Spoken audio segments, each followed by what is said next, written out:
नमस्ते, मी स्नेहल घरपणकर. एसपी9 मराठीमध्ये आपलं पुन्हा एकदा स्वागत. तर पाहूयात आजच्या टॉप 9 बातम्या.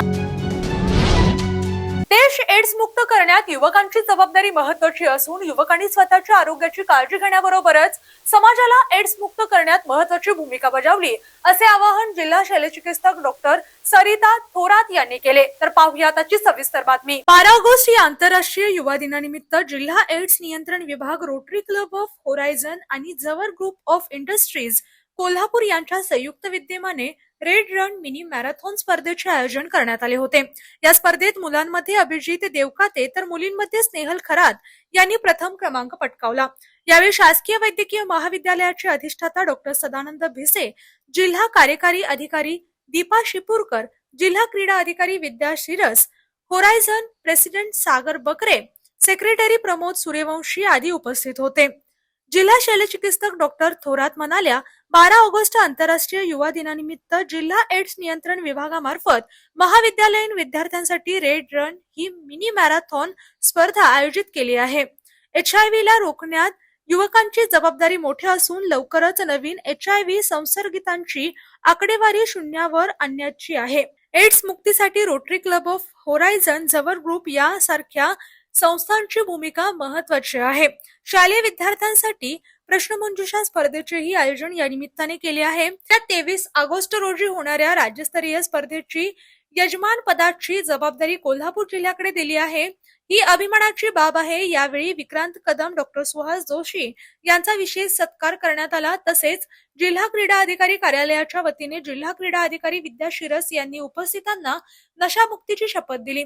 सूत्रसंचालन विनायक देसाई यांनी केले. आभार रोटरीयन प्रमोद सूर्यवंशी यांनी मांडले. यावेळी ऍडव्होकेट संदीप पवार, मकरंद चौधरी, कपिल मुळे, विनायक देसाई, संदीप पाटील, राजेश गोधडे, दीपक सावंत, संजय गायकवाड, क्रांतिसिंह चव्हाण इत्यादी उपस्थित होते. स्पर्धेतील विजेते मुले Abhishek Devkate Naik college Kolhapur, Pravin Kamble Rajarshi Shahu college Kolhapur, Rushikesh Malkar Vitthalrao Patil college Kale. मुलींमध्ये Snehal Kharat Rajarshi Shahu college Kolhapur, Sukanya Shivane Shivraj college Gadhinglaj, Vinamrata Pande Rajarshi Shahu college Rukdi. पहिल्या 2 क्रमांक विजेत्यांची राज्यस्तरीय स्पर्धेसाठी निवड झाली. जलसंपदा मंत्री राधाकृष्ण विखे पाटील यांनी पद्मश्री डॉक्टर DY पाटील यांच्या यशवंत निवासस्थानी भेट देऊन पाटील कुटुंबियांचे सांत्वन केले.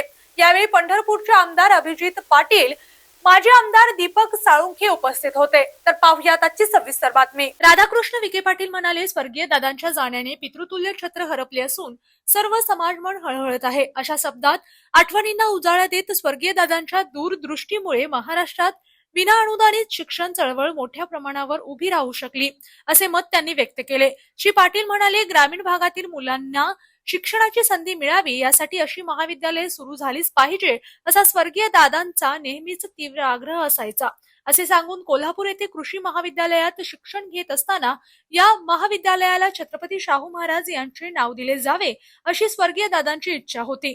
पुढे कृषी मंत्री झाल्यानंतर ही संधी मिळाली आणि स्वर्गीय दादांच्या हस्ते नामकरणाचा कार्यक्रम संपन्न झाला.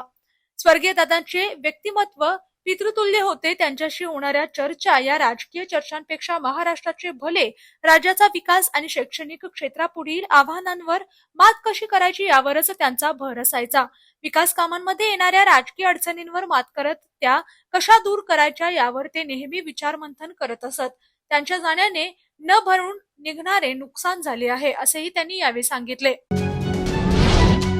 उचगाव, सरनोबतवाडी, मुडशिंगी, मनेरमाळ व परिसरात गेल्या काही वर्षांपासून वाढत असलेल्या गुन्हेगारीला आळा घालण्यासाठी उचगाव येथे स्वतंत्र पोलीस चौकी सुरू करावी अशी मागणी शिवसेना पक्षाच्या वतीने करण्यात आली. तर पाहूयात आजची सविस्तर बातमी. याबाबत पक्षाच्या शिष्टमंडळाने कोल्हापूर जिल्हा पोलीस प्रमुख श्री निलोत्पल यांची भेट घेऊन निवेदन केले. उचगाव हे कोल्हापूर शहरालगतचे तसेच करवीर तालुक्यातील मोठ्या गावांपैकी एक असून गावांची लोकसंख्या अंदाजे 60 ते 70 हजारांच्या आसपास आहे. उचगावसह सरनोबतवाडी, मुडशिंगी, मनेरमाळा परिसरात मोठ्या प्रमाणात कष्टकरी व कामगार वर्ग वास्तव्यास आहे. उचगावमध्ये मोठी बाजारपेठ, मटण मार्केट, भाजी मार्केट तसेच विविध व्यावसायिक आस्थापना असल्याने परिसरातील नागरिकांची मोठ्या प्रमाणात ये-जा असते. मात्र गेल्या 2-3 वर्षात परिसरात अंमली पदार्थांची विक्री व सेवन वाढल्याने लहान मुले आणि तरुण पिढी व्यसनाच्या विळख्यात अडकत असल्याचा आरोप शिवसेनेच्या शिष्टमंडळाने केला. व्यसनांसाठी पैसे न मिळाल्यास चोरी, मारामारी, लूटमार यांसारख्या घटना घडल्याची शक्यता वाढत असून काही समाज कंटकांकडून व्यसनाधीन तरुणांचा गैरमार्गासाठी वापर केला जात असल्याचेही निवेदनातून व्यक्त करण्यात आले. उचगाव, सरनोबतवाडी, मुडशिंगी आणि मनेरमाळ या परिसरासाठी गांधीनगर पोलीस ठाणे कार्यरत आहे. मात्र या भागापासून पोलीस ठाणे तुलनेने दूर असल्याने घटनास्थळी पोलीस पोहोचेपर्यंत विलंब होतो. त्यामुळे नागरिकांच्या सुरक्षेच्या दृष्टीने उचगाव येथे स्वतंत्र पोलीस चौकी असणे अत्यंत आवश्यक असल्याचे शिवसेनेने म्हटले आहे. शिवसेना उपजिल्हा प्रमुख व समन्वयक विक्रम चौगले यांनी सांगितले की उचगाव, सरनोबतवाडी, मोडशिंगी व मनेरमाळ परिसरात गुन्हेगारीला आळा घालण्यासाठी पोलीस चौकीची मागणी करण्यात आली आहे.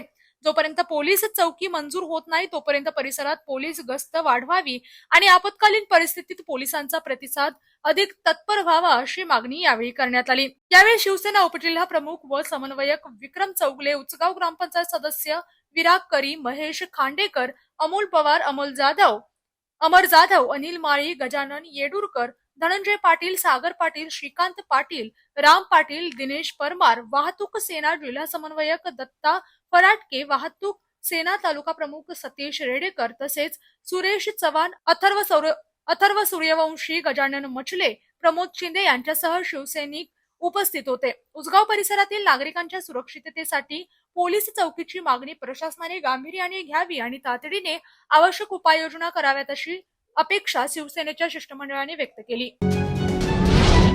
महर्षी गौतम गोदावरी वेद विद्या प्रतिष्ठानच्या वतीने आयोजित चतुर्वेद संमेलन व धर्मभूषण गौरीशंकर राष्ट्रीय वेदशास्त्र पुरस्कार सोहळा राज्यपाल जिष्णुदेव वर्मा यांच्या प्रमुख उपस्थितीत आज नाशिक येथे संपन्न झाला.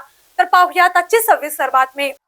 यावेळी राज्यपालांच्या हस्ते वेदाचार्य संतोष कुमार घनपाटी, वेदाचार्य महेश रेखे घनपाटी, वेदाचार्य श्रीकृष्ण शौती गुरुजी, वेदाचार्य रामचंद्र जोशी, वेदाचार्य राजेश्वर देशमुख, वेदाचार्य दुर्गादास मुळे, वेदाचार्य स्वयंश्याम सुंदर जोशी तसेच वेदाचार्य श्री देवव्रत रेखे यांना सन्मानित करण्यात आले. पुरस्कार सोहळ्याला नाशिकच्या महापौर हिमगौरी आडके आहेर, प्रतिष्ठानचे संस्थापक वेदाचार्य रवींद्र पेटणे, राज्यपालांचे सचिव डॉक्टर प्रशांत नारनवरे, ब्रह्मश्री पंडित शिवकुमार शर्मा, हरिद्वार येथील उत्तराखंड संस्कृत विद्यापीठाचे कुलगुरू प्राचार्य रमाकांत पांडे, नाशिक येथील केंद्रीय संस्कृत विद्यापीठ परिसराचे संचालक प्राचार्य निलाभ तिवारी, धर्मभूषण गौरी शंकर राष्ट्रीय वेदशास्त्र पुरस्कार स्वागत समितीचे अध्यक्ष प्राचार्य जयंत भातांबरेकर, गोखले एज्युकेशन सोसायटीच्या सचिव दीप्ती देशपांडे, पुरस्कार समितीचे सदस्य, प्रतिष्ठानचे पदाधिकारी व विद्यार्थी उपस्थित होते.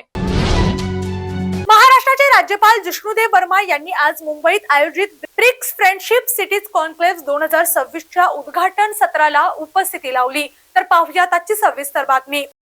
मुंबई फर्स्ट यांच्या वतीने आयोजित करण्यात आलेल्या या परिषदेला महाराष्ट्राचे उपमुख्यमंत्री एकनाथ शिंदे, मुंबई फर्स्टचे अध्यक्ष नरिंदर नायर, उपाध्यक्ष अशांक देसाई तसेच विविध क्षेत्रातील मान्यवर आणि निमंत्रित उपस्थित होते. ब्रिक्स देशांमधील शहरांमध्ये मैत्रीपूर्ण संबंध, सहकार्य, विकास आणि परस्पर संवाद अधिक दृढ करण्याच्या दृष्टीने या परिषदेला महत्त्व प्राप्त झाले आहे. विविध शहरांमधील अनुभवाची देवाणघेवाण तसेच भविष्यातील सहकार्याच्या संधीवर या कॉन्क्लेव्ह मध्ये चर्चा होणार आहे. मुंबईत आयोजित या आंतरराष्ट्रीय स्तरावरील परिषदेमुळे महाराष्ट्राची तसेच मुंबईची जागतिक पातळीवरील भूमिका आणि आंतरराष्ट्रीय सहकार्याची क्षमता अधोरेखित होत आहे. मतदारसंघातील जनतेच्या समस्या जाणून घेऊन त्या सोडवण्यासाठी सातत्याने प्रयत्न करणे हेच आपले कर्तव्य असल्याचे सांगत शिवाजीराव पाटील यांनी आज भाजपा कार्यालय इनाम सावर्डे येथे नागरिकांशी संवाद साधला. तर पाहुयात आजची सविस्तर बातमी. यावेळी मतदारसंघातील विविध भागातून आलेल्या नागरिकांनी आपल्या अडचणी, विविध समस्या तसेच प्रलंबित विकास कामांबाबत शिवाजीराव पाटील यांच्या समोर माहिती मांडली. नागरिकांनी मांडलेल्या प्रत्येक प्रश्नाची गांभीर्याने दखल घेत संबंधित विभागातील अधिकारी व प्रशासनाकडे आवश्यक तो पाठपुरावा करून समस्या मार्गी लावण्यासाठी सर्वतोपरी प्रयत्न करण्याचे आश्वासन त्यांनी दिले. यावेळी नागरिकांशी संवाद साधताना मतदारसंघातील विकास कामे, प्रलंबित प्रश्न आणि नागरिकांना भेडसावणाऱ्या विविध अडचणी याबाबत सविस्तर चर्चा करण्यात आली. जनतेचा विश्वास हीच माझ्या कामाची खरी ताकद आहे. नागरिकांनी मांडलेल्या प्रत्येक प्रश्नासाठी आपण प्रामाणिकपणे पाठपुरावा करू असा विश्वास शिवाजीराव पाटील यांनी व्यक्त केला. जनतेशी थेट संवाद साधून त्यांच्या समस्या जाणून घेण्याच्या या उपक्रमामुळे नागरिकांमध्येही समाधानाचे वातावरण दिसून आले आहे. कोणतीही गोष्ट जशी आहे तशी स्वीकारण्यापेक्षा त्यावर प्रश्न विचारणे आणि त्याची उत्तरे शोधणे हा पाश्चात्य विचार नसून तो अस्सल भारतीय बौद्धिक परंपरेचा भाग आहे, असे प्रतिपादन महाराष्ट्राचे राज्यपाल जिष्णुदेव वर्मा यांनी केले.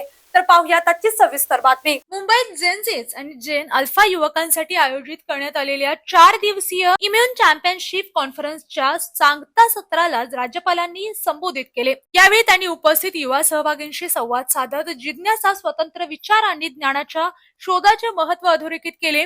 राज्यपाल म्हणाले की भारताच्या प्राचीन ज्ञान परंपरेमध्ये प्रश्न विचारणे, चर्चा करणे, तर्क करणे आणि सत्याचा शोध घेणे यांना विशेष महत्व आहे. अर्जुनाने भगवान कृष्णाला प्रश्न विचारले नसते तर आज जगाला ज्ञान असलेली भगवद्गीता निर्माण झाली नसती, असे उदाहरणही त्यांनी देत युवकांना कोणतीही गोष्ट अंधपणे स्वीकारण्याऐवजी प्रश्न विचारण्याचे आवाहन केले. युवकांनी जिज्ञासू वृत्ती जोपासावी, स्वतंत्रपणे विचार करावा, प्रश्न विचारावेत आणि खुले मन ठेवून ज्ञानाचा शोध घ्यावा, असे आवाहनही राज्यपालांनी यावेळी केले.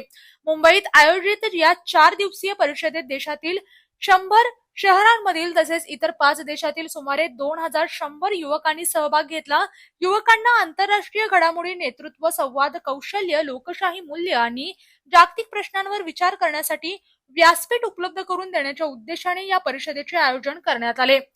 या इम्युन चॅम्पियनशिप कॉन्फरन्सचे आयोजन इंटरनॅशनल गव्हर्नमेंट युनायटेड नेशन्सच्या संस्थेच्या वतीने करण्यात आले. यावेळी इम्युनचे संस्थापक ऋषभ शहा यांनी प्रास्ताविक केले. तसेच मार्गदर्शक अभिषेक धवन, अंजनी रायपत आणि स्तुती तक यांचीही उपस्थिती होती. राज्यपालांच्या मार्गदर्शनामुळे युवा सहभागींना प्रश्न विचारणे, स्वतंत्र विचार करणे आणि भारतीय ज्ञान परंपरेतून प्रेरणा घेऊन भविष्य घडवण्याचा संदेश मिळाला. इचलकरंजी महानगरपालिकेच्या प्रस्तावित जुने दानवाड राधाकृष्ण पाणी योजनेला विरोध करत योजना कायमस्वरूपी रद्द करण्याच्या मागणीसाठी राधाकृष्ण संगमभूमी जल आक्रोश समितीच्या वतीने जुने दानवाड तलाठी कार्यालयासमोर सुरू असलेल्या बेमुदत साखळी उपोषणाचा आज 3रा दिवस आहे. तर पाहूया त्याची सविस्तर बातमी. 9 ऑगस्ट पासून सुरू असलेल्या आंदोलनाला पंचक्रोशातील शेतकरी, पशुपालन व ग्रामस्थांचा पाठिंबा मिळत आहे. आजच्या उपोषणात समितीचे अध्यक्ष संतोष दादा आठवले, सामाजिक कार्यकर्ते दिनेश कांबळे, ग्रामपंचायत सदस्य शिवानंद माळी व श्रावण कांबळे सहभागी झाले. आंदोलकांनी पाण्याचा स्थानिक हक्क, भूजल पातळी, पर्यावरणीय परिणाम आणि प्रकल्पाची सविस्तर माहिती सार्वजनिक करण्याचा मुद्दा उपस्थित केला आहे. योजनांबाबत श्वेतपत्रिका जाहीर करून सर्व मंजुरी व पाणी आरक्षणाचा पुनर्विचार करावा अशी मागणी करण्यात आली. यावेळी युवा नेते शिवराज पाटील, सरपंच डॉक्टर सी.डी. पाटील, माजी सरपंच बाबासो पाटील, भगतसिंग शिलेदार, नामदेव कांबळे यांच्यासह विविध सामाजिक कार्यकर्ते, पदाधिकारी, पत्रकार व ग्रामस्थांनी आंदोलनाला पाठिंबा दिला. मागण्या मान्य न झाल्यास आंदोलनाची तीव्रता आणखी वाढण्यात येईल असा इशारा समितीचे अध्यक्ष संतोषदादा आठवले यांनी दिला. दरम्यान प्रशासनाच्या भूमिकेकडेही दानवाड पंचक्रोशातील नागरिकांचे लक्ष लागले आहे. हर घर तिरंगा अभियानांतर्गत महाराष्ट्राचे राज्यपाल जिष्णुदेव वर्मा यांनी मुंबईतील लोकभवन येथे अधिकारी, कर्मचारी आणि पोलीस कर्मचाऱ्यांसह हातात तिरंगा घेऊन राष्ट्रीय गीत, राष्ट्रगीत व राज्यगीताचे गायन केले. तर पाहूया त्याची सविस्तर बातमी. 9 ते 17 ऑगस्ट 2026 या कालावधीत राज्यात हर घर तिरंगा अभियान साजरे करण्यात येत आहे. तसेच वंदे मातरम गीताला 150 वर्ष पूर्ण होत असल्याच्या निमित्ताने लोकभवनातील दरबार हॉल, जलविहार यांसह ऐतिहासिक महत्त्वाच्या इमारतींवर राष्ट्रीय ध्वज फडकवण्यात आला. यावेळी राज्यपालांचे सचिव डॉक्टर प्रशांत नारनवरे यांच्यासह लोकभवनातील वरिष्ठ अधिकारी व कर्मचारी उपस्थित होते. देशभक्तीची भावना जागृत करणाऱ्या या उपक्रमातून राष्ट्रीय एकात्मता, तिरंग्याचा सन्मान आणि देशप्रेमाचा संदेश देण्यात आला. याने अशाच टॉप 9 बातम्या पाहण्यासाठी पाहत रहा SP9 मराठी.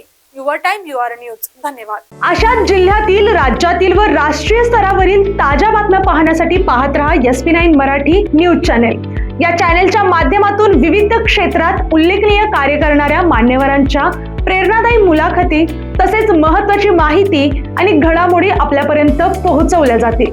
अशा नवीन बातम्या आणि माहिती मिळवण्यासाठी चॅनलला लाईक करा, शेअर करा आणि हो, सबस्क्राईब करायला विसरू नका. पाहत रहा SP9 Marathi. Your time, your news. धन्यवाद.